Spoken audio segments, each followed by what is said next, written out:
All right, nice. Great, we finally made it. How you doing? I'm good.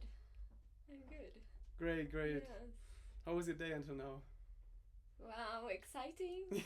Yeah. A lot of emotions. Yeah. Yes. Was it only good ones or also bad ones?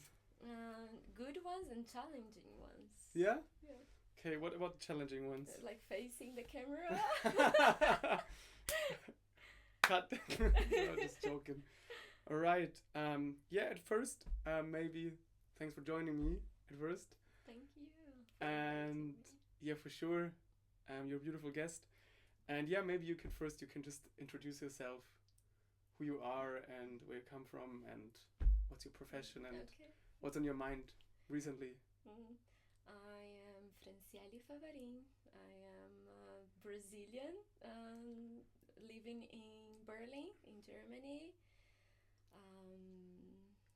I'm psychologist from my degree, and I'm studying psychedelic therapy. I'm becoming a psychedelic therapy. Hallelujah, that's such a niche topic. Yes. But I know that also like in the general public view or eye, it gets more accepted. For example, in Switzerland, they're already doing like LSD therapy, like legally, it's crazy. MDMA, ketamine, psilocybin. Yeah, true. In Australia, they legalized MDMA as well. Also, yeah. Which I think is like a great team building tool to just take some MDMA and go partying and celebrate it. And so, but I wanted to know what's your story, because I think every one of us has a story with psychedelics. So what's your personal story? How did you come in touch with this actually controversial and also niche topic? Yeah, well, I didn't know that psychedelics could. I actually could work with psychedelics in a legally, safety and scientific way. I think as most of people, I got to know psychedelics from underground. So parties, festivals, rave. Dark web. True. And I did use of psychedelics, but mostly for part. For having fun.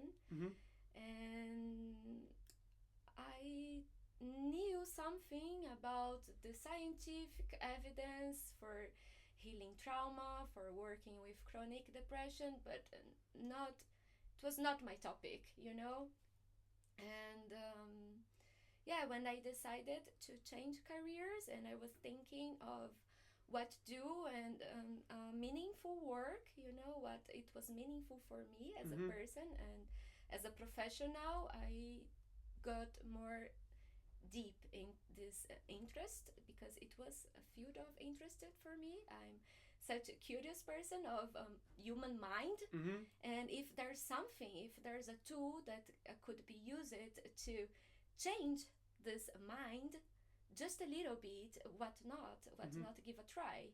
And that's why, and that's how I got to know psychedelics as profession. All right, so you could just realize for yourself that psychedelics are really strong tool or intense tool to maybe make the unconscious conscious and understand the mind in a maybe more broader way, or also maybe more abstract way. When the first time I took psychedelics afterwards and also in between, I shouted, "I understand Alice in Wonderland. He was tripping.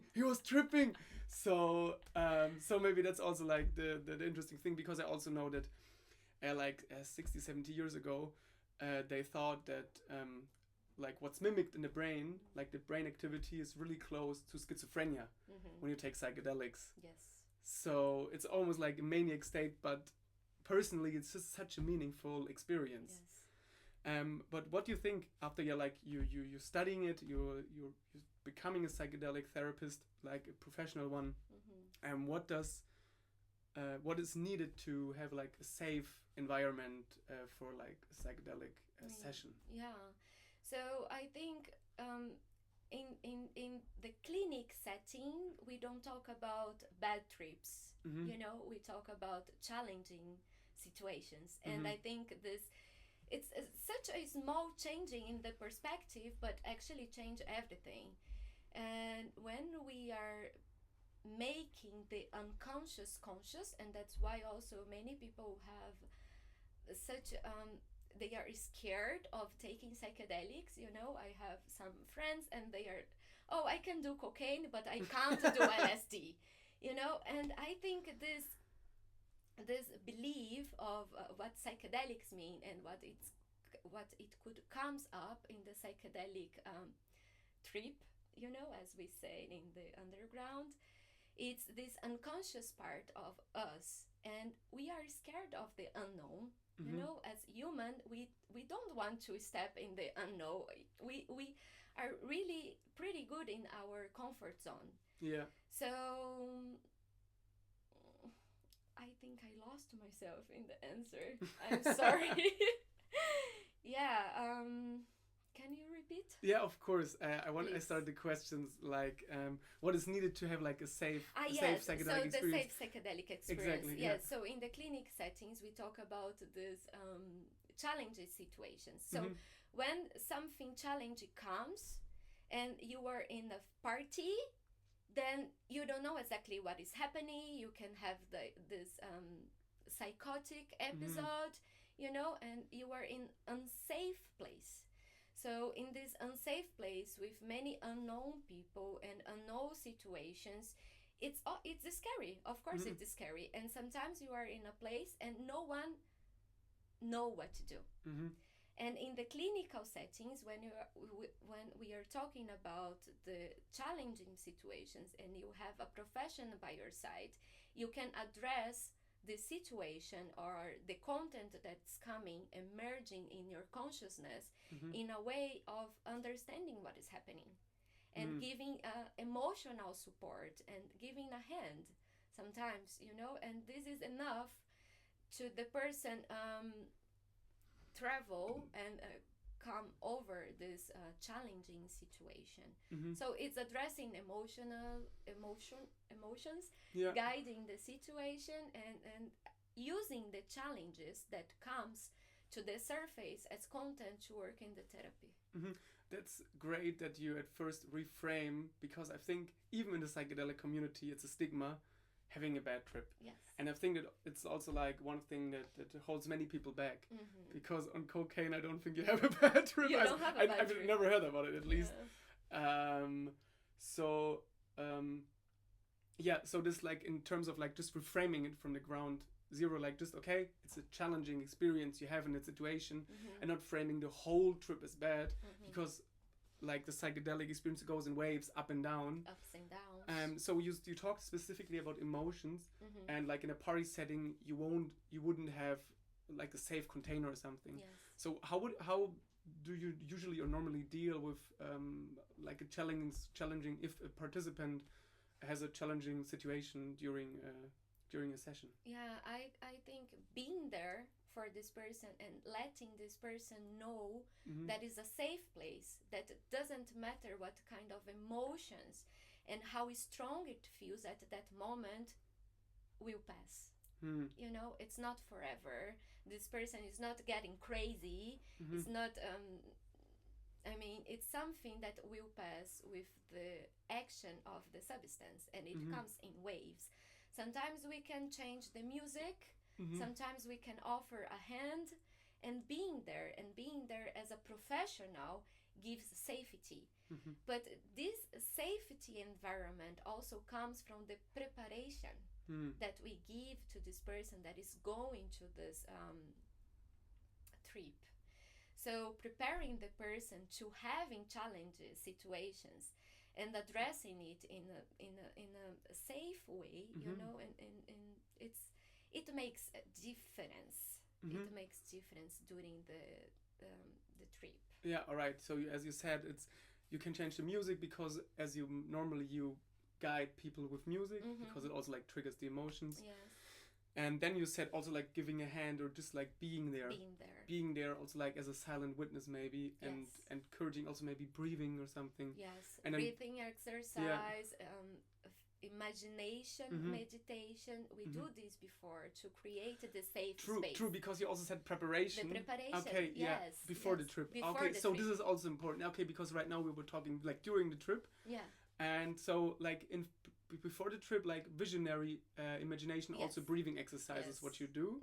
What specific? Yeah, because you can prepare this person to build the safe space when in this non-ordinary states of consciousness. We should know that during the psychedelic trip, it's not that you will lose your mind completely. It's there.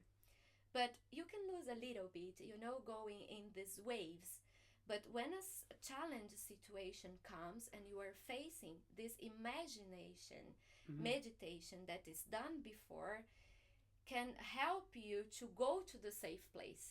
So for every person, it's different. And we create this space. So during the trip, this person can always have this safety space to go back to. Okay, that's like something I really like, because in the end, what I like the safety measurements like set and setting. So as you said, a party, for example, is not like the best setting. Exactly. And now, which I think is really, really interesting, that before the trip, like this is like more the set, that a person can really like envision or create like a safe anchor for themselves, which they can then refer back to, and you maybe as a guide can remind them in some way. Exactly. Right? Yes. Cool. That's amazing. That's amazing. Because then you can also like, because of course like you can design the setting, but that's how you can also like support the set to some degree, which is also like really individual and subjective in one way. Yes, cool. Individual, because for someone could be like, I've heard this that it could be like an astronaut suit. Yeah, because they are psychonaut. Yeah, because they are psychonaut. Or for someone it could be like envision this ball of light protecting themselves. Yeah, that's great. For someone it could be like a blanket. For someone it could be a pillow. For someone it could be a smell. Yeah. So it's different for everyone. Okay, it's like a tailored experience. Okay, so it's not even imaginary. It can also be like a physical pillow. Could be a physical anchor. Right, that's interesting. Okay, so in the end we're talking about some positive anchor that's associated with safety. With safety. Yes.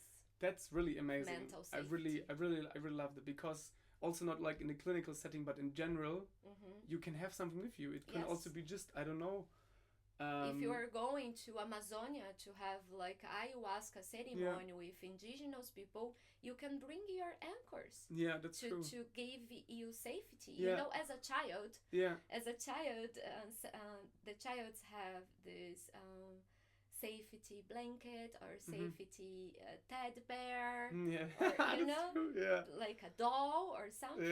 And as adult, sometimes we forget of this. We still have like this really deep anchors that reminds me, when I was younger, I once like when I was like 6 or 7, I knitted like a little teddy bear, and that came up to me, for example, as like an anchor. Imagine yourself in like ayahuasca ceremony with your teddy bear. Yeah, I think I will cut an image. It's because it's really like deformed. It's not really symmetrical, because I was really young, but I think I still have it. That's really cool. That's really like, also for me, I didn't know that too, but it's just such a simple thing actually to do before, if you kind of experience a challenging situation, to kind of root yourself with like your anchor. Yeah, and what I also liked, and there I wanted to, because you also said that you go to those persons and it's challenging, but you're also having this attitude, it's you're getting over it, let go. You can get over it somehow. And that reminded me of like the Buddhist tradition, because in Buddhism there's like, I did like a Vipassana meditation course, and there's like one rule of law, the Dhamma, which you should meditate about, and this is like impermanence. Like every experience you have just arises and ultimately it passes away. It passes away. Yeah. When you said that, do you have like any experience of Buddhism, or have? Yes, all right. I do have. I'm really into like the ancient texts and traditions. I think it teaches us how to be human. And I think it's something that it was forgotten. And it's not about the religion itself, but it's about the texts that it was written like 1,000 years ago.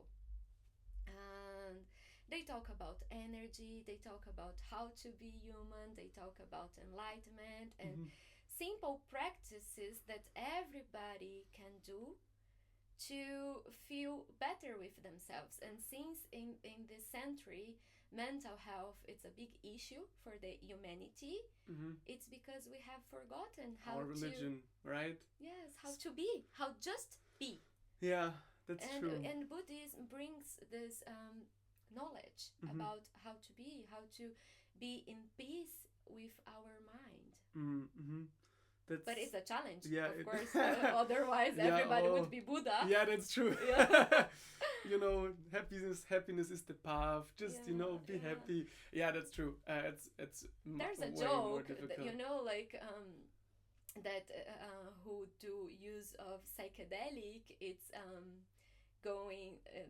It's breaking the rules of Buddhism, of going step by step, meditating. So when you do like LSD, you just take a rocket. I also know a metaphor where I think the name is Daniel Ingram, and he also said meditation is like going for a run, jogging. You can always stop. You take your time. You take your pace. You have to have like some kind of persistence and continuity. And half an hour at a time, but it takes long. And LSD is just a plane, and you just like go somewhere, and you don't know where. And DMT is the spaceship, and you really just upended Mars, but maybe you wanted to go to the sun. You have fucking no control. You have no control. So you just wake up there. And then like I'm you God. Don't even know that you were going somewhere. That's true. Yes. Cool. Yeah. I think I'm totally with you in terms of that's also what Nietzsche proposed back in the days, that through the scientific revolution we will lose touch with religion, but religion gives us like ethic and also this like transcendental meaningful connection and also community. And there I actually wanted to ask, because about religion, do you think that actually that psychedelics and shamanism are the oldest religions we have? I don't think so. Did you think Socrates and Plato drank some LSD juice in Aloysius? I think they could have done, but if we go a step back, they studied in Kemet. That is the knowledge that comes from Africa, the Ethiopian continent. That it was like 5,000 years ago. So Greek philosophy, it comes from Africa. Oh, really? Yes, and from the people like this Kemet, they brought all the knowledge that we know as Greek philosophy. Yeah, and there are some draws about psilocybin, about mushrooms. So it could be. And also about like cactus as well. Cactus as well, yes. They had like this potions. Exactly. And they used to drink. It could be. Yeah, that's but true. How do we know? Yeah, that's true. I don't know. That's true. It's not my knowledge. It could be, but not as a religion. I think a religion, when we put dogmas, we get too strict to some way of thinking, way of being.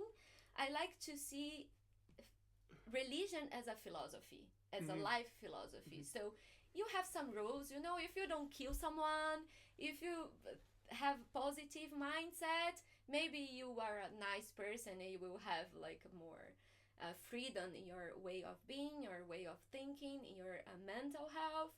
But you have to use a skirt, you can't cut your hair. This limit ourselves as human beings and our freedom, our will. Yeah, that's true. That's true. We shouldn't like take LSD as God and Albert Hofmann as Jesus. No, I don't think so. Or maybe we should. Oh, maybe it depends. I mean, we can thank him. Yeah, that's true. You know, we can make a altar for him. We can make a ritual for him, but a temple. Yeah, a temple, maybe a cycle, a little bit, you know, in honor of Albert Hofmann. Yeah. But yeah. But yeah, as you talked about like the portion, that's what I really recently came across. Brian Morescu, The Immortality Key, where he researched about like this place in the ancient Greek times, like New Aloysius, and there in this old cup, they found like two substances, and they found alcohol and the ergot mushroom, and the ergot mushroom, this is like the mushroom which Albert Hofmann synthesized LSD from. And so he kind of proposes, he doesn't know in the end, that in this New Aloysius place, and he also cites Plato and also Mark Aurel, so also not in the Greek but also in the Roman time, how they speak about New Aloysius. And they always say, how you go inside Aloysius, you will come back as a different man, and or a different woman. A different person. Different person, yes. Thank you really much. And that's what I found really, really, really astonishing. Because for me, when I first read it, for me it was like, man, like democracy is actually an invention of psychonauts and acid heads. But of course we can prove it in the end. But I found it's just really interesting because as you talked before, that many people also like on psychedelics kind of meet some kind of like entity or like experience some form of enlightenment. Yes, we have to be careful about it, you know, because we have a fertile imagination as well. And of course psychedelics can give you mystic experience, and I really believe on it. It's like my field of interest, and we can achieve different states of consciousness, and we can dive deep in our unconscious and maybe connect to this collective unconscious. I believe on it, but we also have a fertile imagination, so we have to be careful, you know, to not have this bypass spiritual something and believe that now I know the truth, and maybe the truth is not this dimension, it's not this reality, it's another reality out there. It's not like that. Yeah, I think it that this comes down to because before we talked about preparation, and of course we have those peak experiences, but then of course you kind of have to ground them into your present day. Your reality. Exactly. You know, you can go to the fifth dimension, to the seventh dimension, or whatever dimension, but at the end of the day, it's here that you are living. You know, it's in this materiality, this physical and density that you are living. So by the end of the day, you have dishes to wash. You know, so we have to integrate everything that we live in the outright states of consciousness, but integrate to our lives that will be here. So, there's no way of getting rid of it. You know, unfortunate, or just not in life, not in this life. So, and then because I would also like to talk about it, like the preparation is really important, but as you mentioned, the integration is also as important. So how does like a good integration process look like, for example? And how important do you think it is? The good one, it looks like applying in the daily life the content that emerged during the psychedelic journey.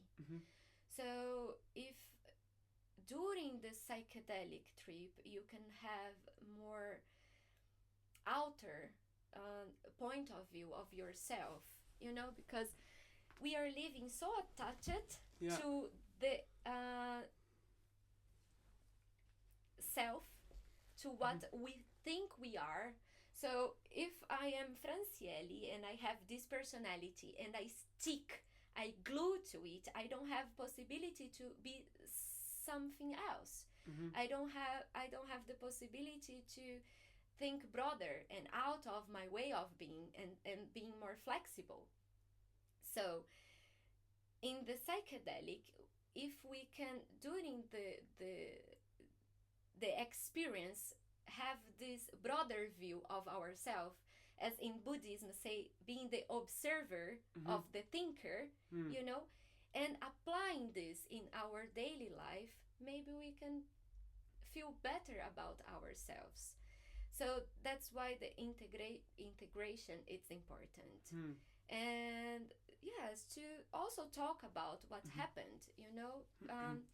In my personal experience, I've been in ceremonies or taking psychedelic, and afterwards I have no one to talk about it, or even when I have someone to talk about it, this person couldn't understand what I was talking about it. So it was something that happened in that moment, but then we lose. We just lose. We lose the insights we had. We lose the experience. We lose the power of that experience. And integrating this content, it's like bringing this to more real, to becoming our reality. And how can we do that? How can we make it more of a reality and not only just a metaphysical insight? Well, I'm a psychologist, and so I think that talking is a very, very useful tool, but also artwork, dancing, changing a little bit of changing our perspective, have the power to change our reality. Yeah. So if we can talk about, we can change this perspective, this way of thinking about ourselves, thinking about the world, thinking about our relations, you know, how we are here. And then we change our reality by that. Okay, great. So as you mentioned, like talking about it or drawing or writing. Writing, journaling, taking some actions, changing our behaviors or habits. Yeah. You know, if I, during a psychedelic experience, for example, I have an insight of, oh, maybe I'm not eating healthy, maybe I'm not taking care of my body. And then I bring this to the integration afterwards. Oh, I had this vision that in my psychedelic experience I was exercising more. So why not exercising? Yeah. You know, to feel better. And then you start exercising or changing some eating habits, and you actually start to feeling better. So this is not just leaving the insights in the experience, but applying this in the daily life. And if we go further in this on this, and we apply this to like chronic depressive people, they are so deep in this suffering that they can't see any light out of it. If they have even one insight during the psychedelic experience, and this insight is enough during the therapy to work in this content, and they are able to apply this in life, in like the daily life, could change everything. And this is what we are hearing, and this is what the papers, the trials are showing us. Yeah, also, I think it's kind of a mystery, you know, because of course, like, we all want to, I don't know, improve a little bit every day, eat healthy, have good sleep, I don't know, work out. Like, let's not talk about like the clinical and really like mentally ill people, but as normal people. Yes. Like mentally stable people, not normal, mentally Yeah. stable. It's like a better way of the saying normal it. neurotic ones. Yeah, the normal neurotic ones, yeah. We all have our package, right? I think sometimes it's so hard to change your behavior.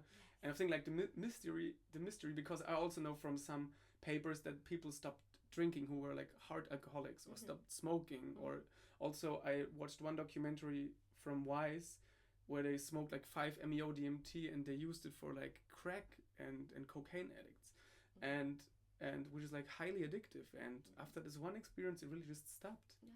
And it's so insane how like this one peak experience just like smashes you out of your ordinary state of consciousness and your ego, and just like caves the wave or path for like profound change, which is then like a little bit easier. Yes, Ibogaine do the same. Ibogaine it's as well. Good, yes, for addiction treatment. Yeah. And of course, the substance itself give you this peak and put you in this different perspective of being, of yourself, and you can stop the addiction like that. It's almost magic. Yeah, it's magical, almost, but then don't last too long. You know, so after some months, that's why the therapy, the therapeutic process is important. Yeah. You know, because you have this peak of that it comes from the substance itself, and then you have this changing in behavior, but it starts to fade away. So and here it's tricky, because we don't want this person addicted to other substance. You know, we don't want to change addictions. So instead of being addicted to alcohol, now I will be addicted to DMT. We know that this is not the truth, because it's super hard to be addicted. It's not so addictive, I think. It's not addicted itself, the substance, and we can't do like 5-MeO DMT every day. Yeah. But we don't want people thinking that they will not have the addiction just because the substance. But actually it's a changing in behavior. And it's a changing in the community, it's a changing in like in different systems. So to this changing in behavior lasting longer, the therapeutic process it's important. So just like the integration process that we said, just like having sessions how to really like, I think that's what I want to... And also to empower this person, that it's the person doing the change and not the substance. And they're not like they are not dependent on the substance. They are not depending on the substance, but it's them. You know, so they have to be empowered of their own power. Because we forget. We are forgetting all the time. Yeah, but it's kind of paradoxical, because at first it was the substance and not their own power, as you said, you know. But then it's kind of I love to actually see it as like an accelerator, as a catalyst. Yes, for sure. change and for transformation and for personal and inner growth, on like, if we talk about like mentally stable and more like those people, because it just like rapidly fires you on, but then you kind of have to keep going afterwards, because you don't have like so much super fuel in your tank.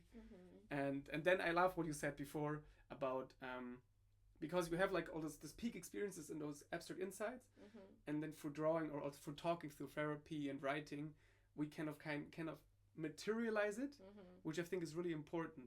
So then you can just kind of grab it, because I also had... You have to remember. Exactly. Do this exercise. You have to remind.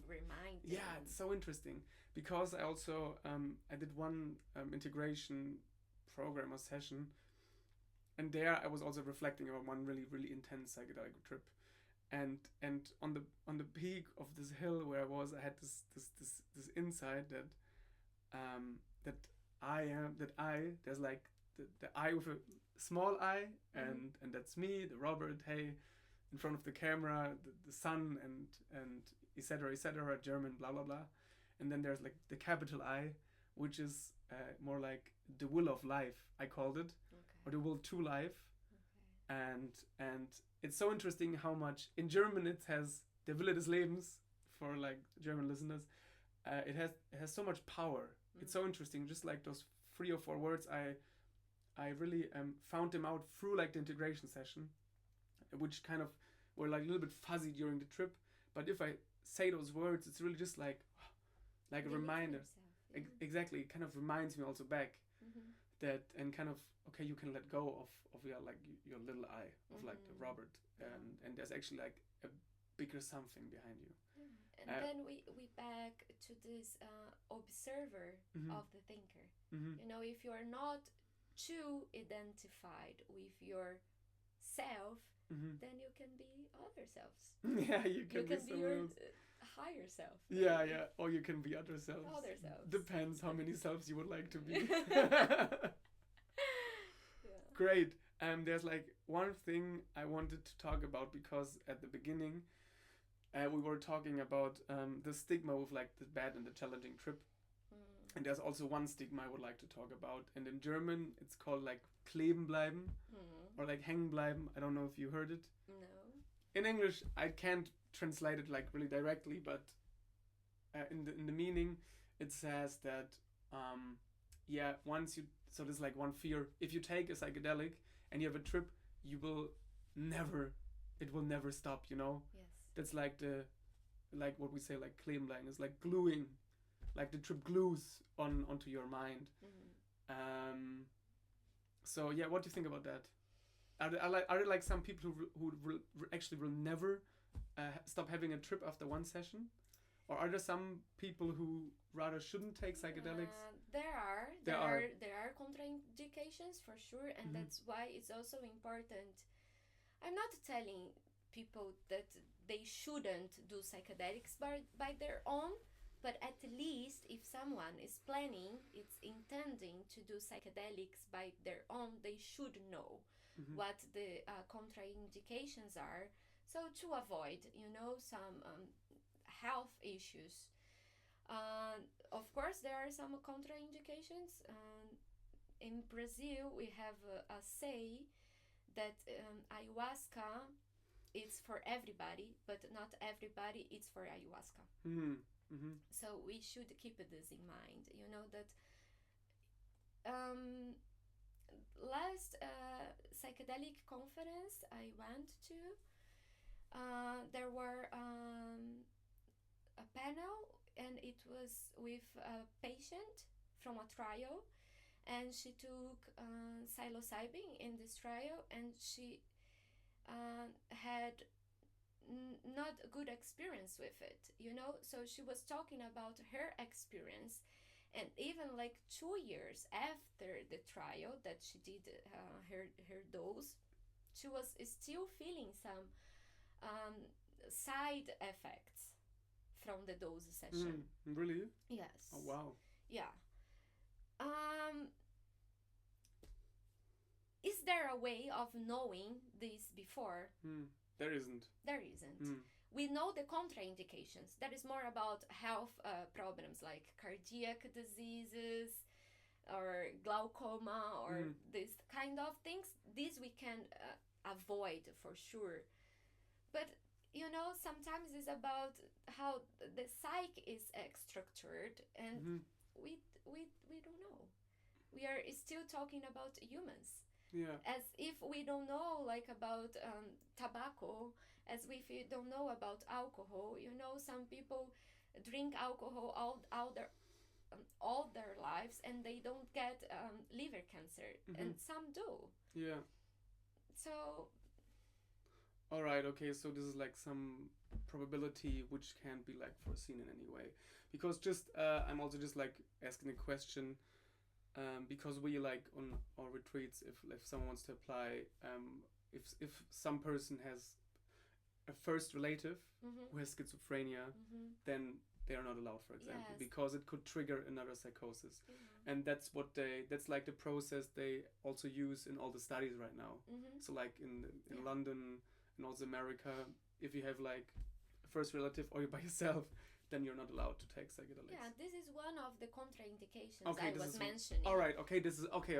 This is one of the contraindications. Yeah. But when we are talking about the normal neurotic people, well, you know, I have experience with a borderline, because borderline is another contraindication, you know, for psychedelics. I have borderline patient that took psychedelics, and it's completely fine.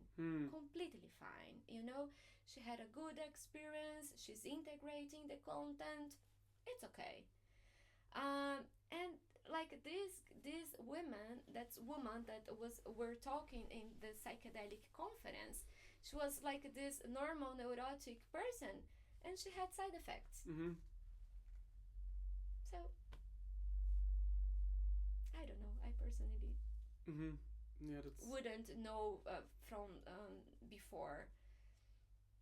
All right, if you just like see the people, they're just like those. But I mean, she came back. At least she came back from the experience. Also, You know, we are talking about side effects here, and side effects. It could be like instead of feeling well, the outcome is not that super 100% positive. You know, she's still struggling with the content that came. She needs more therapy. It's not someone that went to the retreat and done. Yeah. But she's doing therapy like 1-2 years after the experience. But she's back. Yeah, that's true. And also, as you also mentioned, I think like the frame that you, for example, offer with like the preparation and also the safety during the anchor and also integration, I think then this also like helps to build like the safe container. It helps for the safe container. Yeah. Of course it helps. But I can't, as a professional, say that for 100% we are sure, you know, that no side effects will come up. Yeah. I can't, because we are still talking about humans. And every human being is different. And neurotic. And broken. And, you know, and sometimes it could be because I believe I'm having a side effect, then I'm having a side effect. And for me, side effects in psychedelics, it's unknown. Because is hallucination a side effect? I think it's part of it, right? Or it's part of the experience, you know? And we see as side effect. So in my personal belief, I like to think about side effects as positive or negative emotions attached to it. Because if I'm having hallucinations, but I'm super happy with hallucinations I'm having because I have a positive emotion during that experience, then it's not a side effect. Yeah, okay, I but see. But if I'm having hallucination, that it's I have a, let's put like this, like a negative emotion attached to that experience, then it's a side effect. Challenging experience. Okay, that's really good that you can also like reframe it here, how like the person handles like the, let's just call it side effect, or like the afterglow, the longer afterglow, because then it also really depends again on like how was the experience and how did he or she kind of manage these challenging situations and how to navigate around it. Yes, and sometimes challenging situations, it's because letting go, it's an exercise. And this is what we are working in the psychedelic therapy. You know, how to let it go. How to not glue with this perspective with ourselves, with this attachment of myself. So it's just letting go, but it's extremely difficult, and that's why it's so challenging. That's true. Not only in an emotional sense, as you just managed to let go, but I think this is also like the potential of psychedelics, because what I see and in our society at large, is that we, in our political and moral opinions, we glue more to what we believe in, and we don't have so much empathy, openness for the other perspective. So, for example, I told you that I'm organizing the TEDx event, and our main theme is balancing polarity, building bridges in a polarized world. Duality. Exactly. And I think that psychedelics really, if you can just like let go of your ego and your opinions, you can really be more flexible in your thinking. Yes. And you can entertain more thoughts without accepting them, but you can play around with them, and this creates more understanding and more dialogue, which I think is really, really important. But because of that, I think that psychedelics really like help you manage that, because also like neurobiologically, they give you more connections in your brain. Yes. So it's not only like a subjective feeling or like a skill that you can learn, thinking multi-perspectively, multi-dimensionally, Mhm. but it's actually also like it's measurable in your brain. Yeah, neural pathways. Exactly, the new neural pathways are built, which I think is really fascinating. Why it's such a great technology to some way. Yeah, and that's why psychedelics can give you a different perspective. Mm-hmm. You know, because we are animals. Yeah, like biologically, you know, we are animals, and our brain works in energy economy mode. Mm-hmm. So in the very early ages of life, we have these neural pathways done, and they are built, and then our lives, it all the time we are working in this parasympathetic mode, Mm-hmm. that's giving like answers that is programmed in our mind. This is our belief systems, you know, and this is the way our synapses connections it's happening in our brains. So every time I will think about a problem or about a situation or about a challenging a goal, whatever, I can only think inside of my perspective, Mm-hmm. because it's this synapses connections that my brain is doing. Mm-hmm.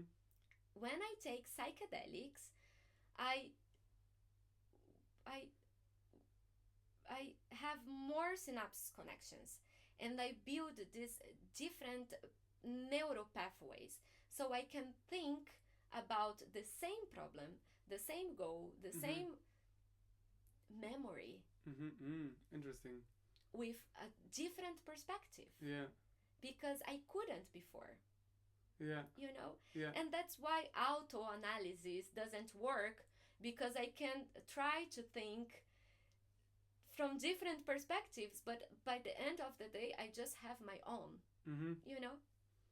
Yeah, you're still stuck in your perspective. You were still stuck in and your psychedelics perspective. just help you just like to look over it a little. Yes, over a little bit. Or like overview it. Overview. Which Yes. I think is really interesting. Yeah. And for Continue. trauma, for example, it's worth to say, because we experience the memory, you know, with emotion attached to it. So what we make out of our trauma, what happened to us, create this neural pathway, create this memory attached to this emotion. And when we take psychedelics, we can reframe it, you know, think about the same memory with a different emotion, maybe with a different perspective. And this is an insight, right? And then when we after the experience, we can have apply this insight or this different perspective that I could have during the psychedelic experience, and apply it to my life, so I can think about the same thing in a different way. And this changed completely how we cope with it. That's so interesting. It's so fascinating what you just mentioned, because when I thought about like the perspective, I think about solving problems and thinking about goals, but that it actually can also, so it can reframe your future to some degree. Of course. But on the other side, I think it's even more fascinating that it kind of reframes your past as well. Yes, which is so insane. And we know when we are talking. It's like time. It's like time travel. It's a time travel. Exactly, it's a time travel. Because when you are able to go to your past and reframe your memory and detach the emotion that it was attached to that memory, and you are able to feel, not only think about it, but actually feel different from your past, you were feeling different for your future. So it's beautiful, because we are able to change our past and change our futures. Yeah, it's a time traveler. Yeah, it's like a wormhole. Yes. Holy shit, yeah, how many dimensions are possible? In this life. And we are talking about this dimension, Yeah. this reality, Mhm. you know, this being me, you. So, like, I think we can round it up here. Mm. I just have one like personal question for you. Like, what is your what do you think? What is your personal favorite psychedelic to work with and also maybe to experience for yourself? LSD. It's LSD, Yes. and can you answer why it is LSD? Um,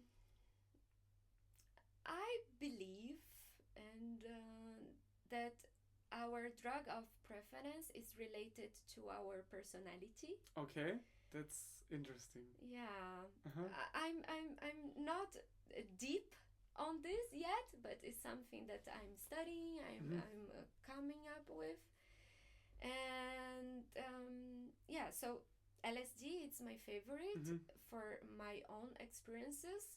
I had very good experiences with LSD, and it's such a long journey. It's such a long experience that I think it's easier through the substance to let it go. Oh wow, okay.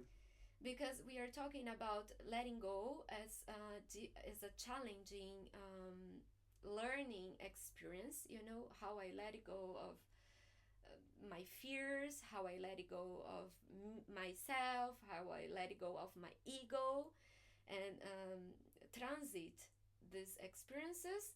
And LSD, I think, has this power of it's so difficult to be in control with the substance, you know, that you give up. You have to let some go. moment you because have to let it go. Yeah, because it's also so long, right? It's so long. It's like 10 hours. 10 hours tripping. Yeah. So in one moment, even though you were holding, you know, in yourself, in your ego, you will let it go. Okay, yeah, that's really I like the perspective on that. Because sometimes it's more like said that like, oh, it's so long, that's why it's not suited. But I like how you reframed it again. That's like it's so strong and so long that you must go through it and you will learn it because you will learn it over and over again. Then, because I think it's like, because I didn't know about it, what does your preference psychedelic LSD tell us about you, Francieli? Oh, wow. That I'm psychonaut. Because you said about like the personality thing that there's some connection. Yeah, I can't explain this. So does it say you like it intense and I don't know. and very long and okay, no. Maybe I'm intense. Yeah. Maybe I like to dive deep. You know, I wanted to study psychology because I was aware of my thoughts. And I have so many thoughts all my life. And I was aware that I was thinking. That was like, it's not possible that it's only me thinking that much. So imagine if I am thinking that much, how other people are thinking and how much they are thinking and what is in other people's mind. And this is so attractive to me, you know. And I really like to go deep in this thinking and why am I thinking and why am I thinking, how am I thinking, and if I'm thinking and am I know that I'm thinking, who knows that I'm thinking. So it's so many layers of this, and Buddhism talks about this as well, you know. That's why I like it. And LSD show me these perspectives, you know, and I go deep and deep and a little bit more and a little bit more, and I like to explore. I suffer from curiosity. Okay, so LSD is for the curious ones. Yes, maybe. How you described it to me, it appears to me that this is like kind of the philosopher's stone, like about the thinking and going deeper, like as a metaphoric, as putting a metaphor in it. The psilocybin and the LSD, they work very similarly in the mind. But subject objectively they are really different. Subjective. No, really different, but just a bit different, because I also think that that LSD is more intense, and I think so. In my experience, a little bit more thought. Like it's more like really really going deep. Deep is like really like a medical process, like really mind. mind, and just like drilling into your subconscious.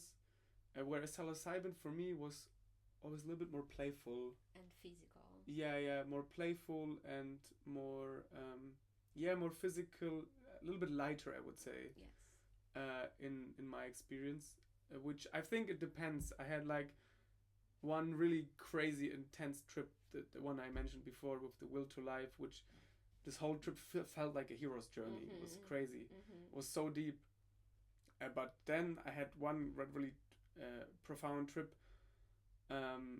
during COVID, where I really felt down, and I think like also like chronically a little bit depressed, and this like psilocybin trip really helped me to experience joy again, and I could realize why LSD is just like hammering insights inside of you, like really hammering.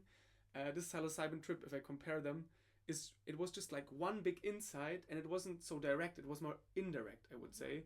That at the end I realized, okay, to experience more joy, I need to be more playful in life. So this was like the only insight which I only got in the end, but I experienced it more for like jumping and climbing in the woods and just like playing and laughing, which I think is like, I think a cool a difference, because the LSD was really like more intense and mind focused. It was like more playful and more like. I am a mental person. I am an overthinker. You know. Yeah. So maybe this is my personality. Well, I don't. Yeah, because I would say that I think naturally I would feel more drawn to psilocybin. Maybe I'm a more playful person. Who knows? Yes. But also really like I really appreciate the LSD experience because they're really really deep. Yes, this is the thing. And multi-layered, and which it's multi-layered. Exactly. You have like you can have the experience and different perspectives. Yeah. You know, in different layers, and you can go deep and deep and deeper in your unconsciousness, in this collective unconsciousness. Yeah. You know, you can connect to it. Yes. Yeah, really lovely. That was like, man. It was what an end.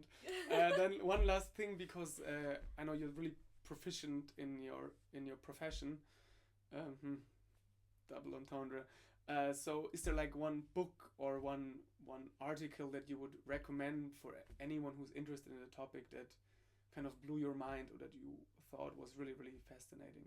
Oh, good question. There's one from Max Wolf, my professor. Okay. And I will not remember exactly the name of the paper, but it's about acceptance. So it's about letting go during the psychedelic experience. Yeah. And it's really worth it to read it, because brings this perspective of attachment, of acceptance, of avoidance. You know, what is this that we are avoiding? Maybe getting contact with what we are avoiding is healing. It's the way of heal. You know, so it's really worth give a try. How to Change Your Mind, from Michael Pollan, or the Netflix documentary. Netflix documentary for those who just not start. Okay, but reading. Cool. So watching it's easier. So maybe just you can send it to me afterwards if you find the paper, and then I will put it into the description for all the curious minds out there. And if you really want to go like even deeper, it's not in psychedelic, but try to study more ancient texts. Ancient texts? Yes. Okay. Yes. So from Buddhism, from Hinduism, you know, it's worth it to make meaning. It's helping me to make meaning of these experiences. It's reframing in the way of thinking. We go a little bit of out of this European or Western scientific way of thinking, perspective, so it gives more I don't know, it's a different way of thinking about the same things. Yeah, exactly, to connect the dots, maybe that the they dots. use different terminologies or also maybe different methods or different angles, but they actually talk about the same thing. And talking about this non-ordinary states of consciousness, because this is human, this is part of being human, you know? Yeah. Consciousness. Yeah, that's what an end. Consciousness blows your mind, literally. Cool. And then, okay, now I'm stopping really. I'm such a talkative person, I know. Me too. And that's just like what I came about like spontaneously, what I like to do in the future as well. Do you have a question for me for the next person that I will interview? That I should ask the next person? Oh, wow. That you find interesting or you would like to know about? Wow, good question.